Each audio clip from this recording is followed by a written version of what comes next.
बिस्मिल्लाहिर्रहमानिर्रहीम। अस्सलाम वालेकुम।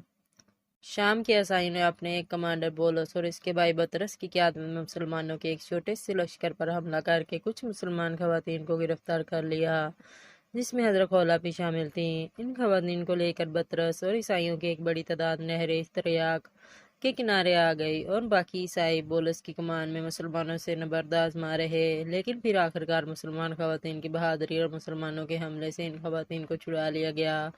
वो कैसे? मुलाहिजा फरमाएं।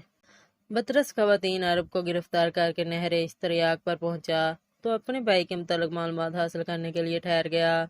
वहां इसने अपने सामने इन औरतों को बुलाकर खड़ा किया। हज़रत खौला बिनते अज़बर रज़ी अल्लाह अन्हा से ज़्यादा खूबसूरत चूँकि इसको कोई औरत नजर न आई, इसलिए इसने अपने साथियों से कहा कि ये मेरी है और मैं इसका हूँ, इसके बारे में कोई मुझसे झगड़ा न करे।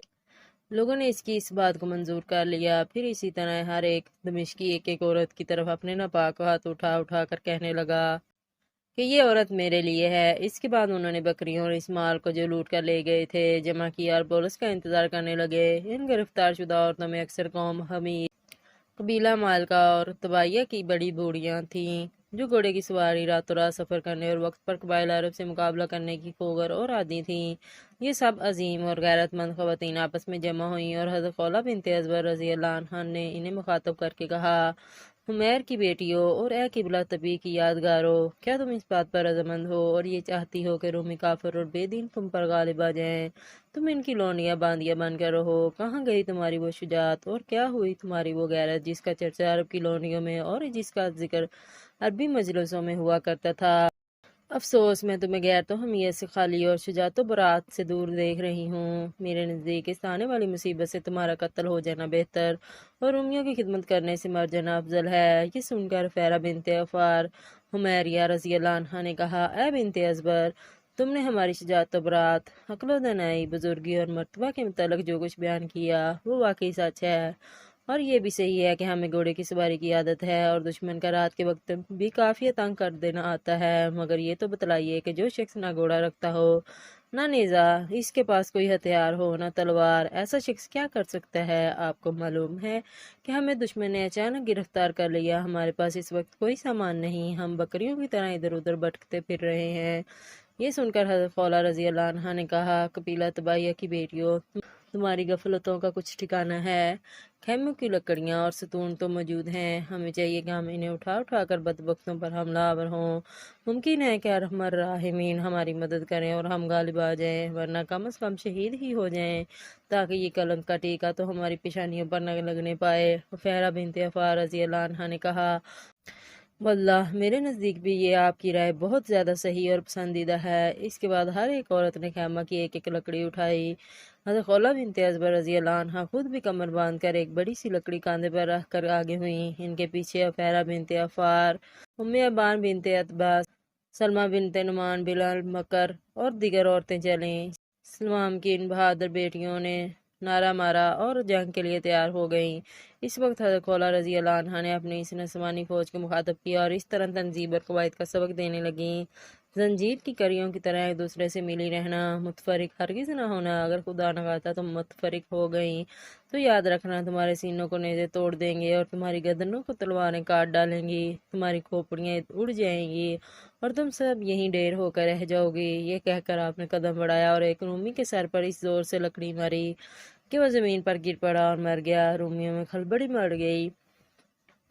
एक ने दूसरे से पूछना शुरू किया कि क्या हुआ। अचानक लकड़ियां उठाए औरतों को अपनी तरफ आते देखा तो बतरस ने चीख कर औरतों से कहा, बदबख्तो, ये क्या करती हो?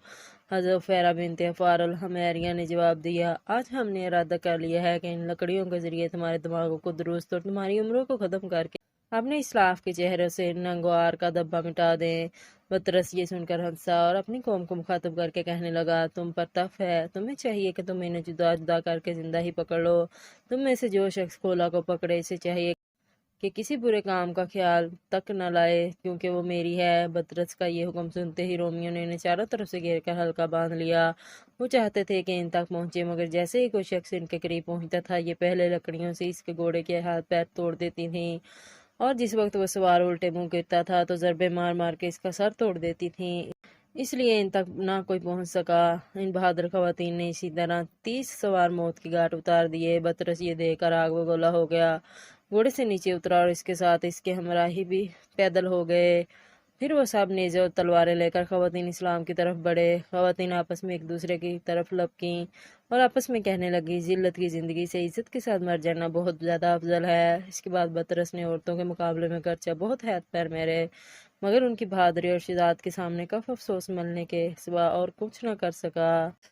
حضرت خولہ بنت ازبر رضی اللہ عنہا کی طرف سے اس نے دیکھا، جو ایک شیرنی کی طرح دوڑ رہی تھیں اور ان کی زبان پر یہ اشعار جاری تھے: ہم قبیلہ طبی اور حمیر کی لڑکیاں ہیں، ہمارے لیے تمہیں قتل کرنا کوئی مشکل کام نہیں، کیونکہ ہم لڑائی میں دہتی ہوئی آگ ہیں۔ آج تم سخت عذاب میں مبتلا ہو گئے۔ بطرس نے جب آپ کی زبان سے یہ اشعار سنے، آپ کا حسن و جمال دیکھا اور قدرانہ ملاحظہ کیا، تو آپ کے قریب آ کر کہنے لگا، اے عربیہ، تم اپنے ان کاموں سے باز آ جاؤ۔ کیا تمہیں یہ پسند نہیں کہ میں تمہارا مالک بن جاؤں؟ حالانکہ میں وہ شخص ہوں جس کی تمنا میں تمام عیسائی عورتیں رہتی ہیں۔ پھر میں زراعتی زمین، باغات، مال و اسباب اور بہت زیادہ مواشیوں کا مالک اور بادشاہ ہر کل کے نزدیک ذی مرتبت اور صاحب عزت شخص ہوں، اور یہ سب کچھ تمہارے لیے ہی ہے۔ تمہیں چاہیے کہ خود کو ہلاکت میں نہ ڈالو اور اپنی جان کو اپنے ہاتھوں سے نہ گواؤ۔ حضرت خولہ رضی اللہ عنہا نے جواب میں فرمایا، کافر، بدبخت، فاجر کے بچے، خدا کی قسم اگر میرا بس چلے تو میں ابھی اس لکڑی سے تیرا سر توڑ کر بیجا باہر نکال ڈالوں۔ واللہ میں اپنی اونٹ اور بکریاں بھی تجھ سے نہ چراؤں، چاہ جائے کہ تو میری برابری اور ہمسری کا دعویٰ کرے۔ بطرس یہ سن کر غصہ میں بھر گیا اور ساتھیوں سے کہنے لگا کہ تمام ملک شام اور اگرو عرب میں اس سے زیادہ اور کیا شرم کی بات ہوگی کہ عورتیں تم پر غالب آ جائیں۔ یسوع مسیح اور بادشاہ ہرکل کے خوف سے ڈرو اور انہیں قتل کر دو۔ رومی یہ سن کر جوش میں آ گئے اور سب نے مل کر خواتین پر یکلخت حملہ کر دیا۔ خواتین اس شدید حملہ کو صبر و استقامت سے برداشت کر رہی تھیں کہ اسی دوران انہوں نے حضرت خالد بن ولید رضی اللہ عنہ اور ان کے لشکر کو دیکھا، جو گرد و غبار اڑاتا ہوا اب ان کے قریب پہنچ چکا تھا۔ مجاہدین کی تلواریں چمکتی ہوئی خواتین کو نظر آ رہی تھیں۔ حضرت خالد بن ولید رضی اللہ عنہ نے کچھ فاصلے پر ٹھہر کر اپنے جاں بازوں سے فرمایا کہ تم میں سے کون ہے جو مجھے اس صورتحال کی خبر دے۔ حضرت رافع رضی اللہ عنہ نے آگے بڑھ کر خود کو پیش کیا اور پھر گھوڑے کی لگام ڈھیلی چھوڑ دی اور وہ عورتوں کے قریب پہنچ کر واپس لوٹے اور حضرت خالد بن ولید کو خواتین اسلام کی دلیرانہ جنگ کی اطلاع دی۔ آپ نے فرمایا، تعجب ہے رافع، ان عورتوں کی تو حرب و ضرب اکثر جگہ مشہور ہے۔ اگر صورتحال واقعی وہی ہے جیسے تم نے بیان کی ہے اور ان عورتوں نے ایسی ہی بہادری اور شجاعت دکھائی ہے، تو یاد رکھو انہوں نے مردوں اور عورتوں کی لڑکیوں پر قیامت تک اپنا سکہ بٹھا کر اپنا صحرا باندھ لیا ہے اور عورتوں کی پیشانیوں سے نگوار کا دبا دھو دیا ہے۔ اس کے بعد حضرت خالد بن ولید کے لشکر نے، جو اس واقعہ کی خبر سن کر فوری مدد کے لیے آیا تھا، حملہ کر کے اپنی بہادر بہنوں کو بیڑیوں کے نرگے سے چھڑا لیا۔ سبحان اللہ۔